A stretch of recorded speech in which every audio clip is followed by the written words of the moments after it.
Some few days ago, it was reported that the DSS was stationed at the office of the EFCC in Lagos, trying to prevent the EFCC officials from gaining entrance into the building.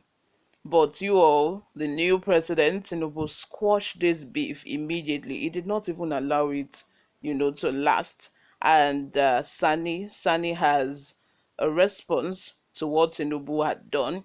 In fact, it was just, he's just comparing Tinubu to the former president who would always keep mute and not even take any decisive action, no physical action, nothing. And typically people would be expecting the president of a country to, to do something when something of this nature is happening in the country. But no, our president is usually slow to respond to important matters. The answers that happened in the country that saw so many people, so many innocent people killed, till tomorrow, till today, the president never made any statement about that. The carefree attitude from him, the lackadaisical nature in which he handled important issues, you know, made, I think, contributed in the way that the administration failed. Before we go into the details of today's news, if you haven't subscribed to this channel, please do well to subscribe, turn on the post notification bell as well, so that you can be the first person to get notified whenever we upload a new video. Help us grow this channel by giving this video a massive thumbs up so that it gets recommended to other YouTube viewers all around the world. Lastly, please leave your opinions in the comment section below. Without further ado, let's delve right into the details of today's news. Shehu Sani react as Tinubu orders DSS to leave EFCC Lagos office immediately. Shehu Sani, a former Kaduna senator, has reacted to the order given to the Department of State Security (DSS) by the newly inaugurated President Bola Ahmed Tinubu. The president has intervened in the role between the DSS and the Economic and Financial Crimes Commission (EFCC). The operatives of the DSS had earlier stormed the office of the EFCC in Lagos State, blocking officials from accessing the building. The event led to a clash between the two agencies. According to reports, the building was originally owned by the DSS, and the EFCC has also laid claim to it. A few hours after the clash, Tinubu, who was sworn in on Monday, asked the DSS to vacate the building immediately. Tinubu said issues between two agencies should be resolved amicably and not lead to clashes. In reaction to the order, Shehu Sani said if it was the former president, the Boy Scouts will seal the office of the civil defense and it will take months without any action taken until maybe the vigilantes steps in on their own to rescue the situation, which is very true. There is no lie in this statement at all. We saw during the kidnap of the Chibok girls, we saw how long it took for the federal government, for the presidency to act, to respond. We even saw how long it took him to actually visit the site of the kidnapping, that being the major kidnapping, as in the major kidnapping, the first one in Nigeria as at then. You would expect the president to take, to swing into action immediately and take drastic steps. But no, like for a long time, there was silence from the federal government, from the presidency, no reaction, nothing.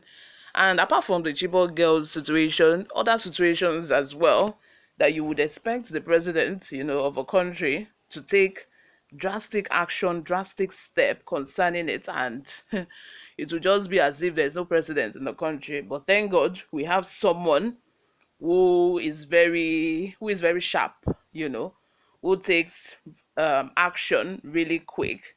And I pray that this administration will be a good one in Jesus' name. Before I go, let's take some of the reactions, from people online. Lawrence says, I have given him a thumbs up for this quick intervention, and I expect him to do the same thing over these fuel scarcity. On the issue of the fuel scarcity, I don't think it's the president's fault. Majorly, I would put that blame on us, the Nigerian citizens, or let's just say on those who I would describe as opportunists. Nigerians are we are opportunists. Let me not lie, because the president. Okay, now let me backtrack. Now, the speech that the new president made, Tinubu, we all know that fuel subsidy will be removed by July. The previous government already had that done. In fact, there is no budget for subsidy after July. The budget that was passed for this year has subsidy up until July. After July, there's no subsidy, and he already announced it during the launch of the NNPC. He announced it that subsidy is going to end July. I think his fear was that he didn't want to start the subsidy removal during his own regime. He wanted the burden for the next government. That is already on ground. Now the new president was reading his speech, knowing that that is already on ground. He was just reiterating that fact. He was just sounding that to the ears of Nigerians. He's not saying that with immediate effect. But trust me now, Nigerians, immediately, they did not even wait for 24 hours before queues started in filling stations. So I would not put that blame on the president. I would put that blame on us, Nigerians. Let's proceed. Osaru Lua Samuel says, we never had a president but a selfish, wicked Islamic extremist who diverted Nigerian funds to develop Niger Republic. Matthew says, to be fair to him, that's Tinubu, he did very well in taking quick action in this matter. Unlike the tribal bigot, he has gone back to Daura with his infamous tendency to pretend, to lie, and to deceive.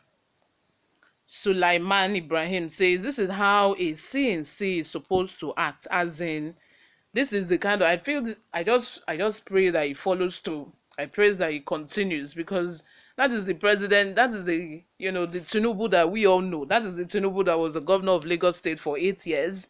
He would take drastic step like you all. Funshaw Aworefa says, no now, Mr. Sani, you are wrong.